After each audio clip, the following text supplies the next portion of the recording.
I confess that I've done some pretty ridiculous things for that D-day or for that D-dress or for that D-date. So I had a pretty dry New Year's, no drinking, no eating, just dancing and feeling like a bit of a victim.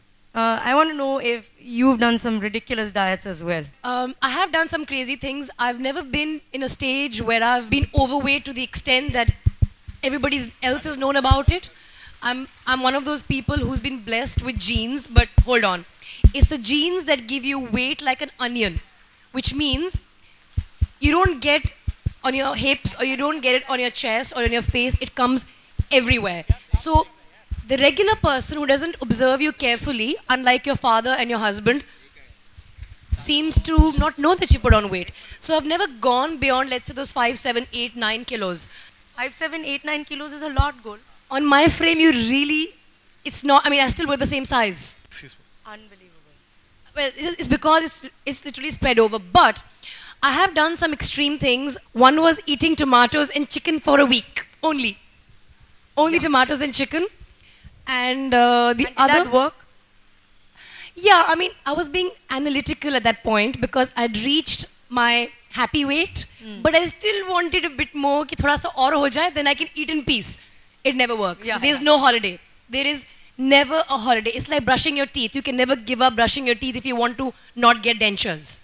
Correct. So that's it. And then the GM diet. Have you done the GM diet? I've done the GM diet. I think that's one diet that I've done once maybe or twice. That also works. The problem being, because I exercise, I can't do that.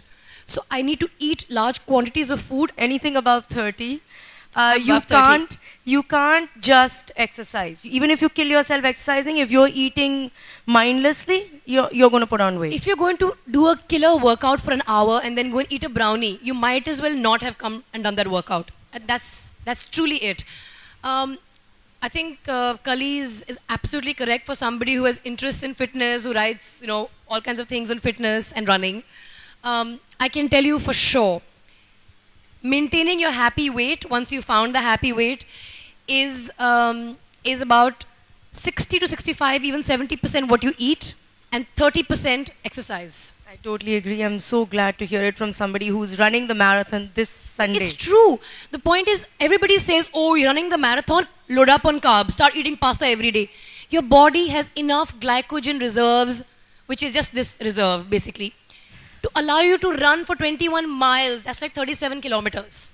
Nobody needs to eat carbs to run a half marathon at least. No, we don't want to hear that. We don't want to hear that. You don't, I mean, your body has enough energy inside of it for you to overcompensate. There are people who will be like, acha, nahi, tomorrow I'm going to work out a lot, today I'll eat more.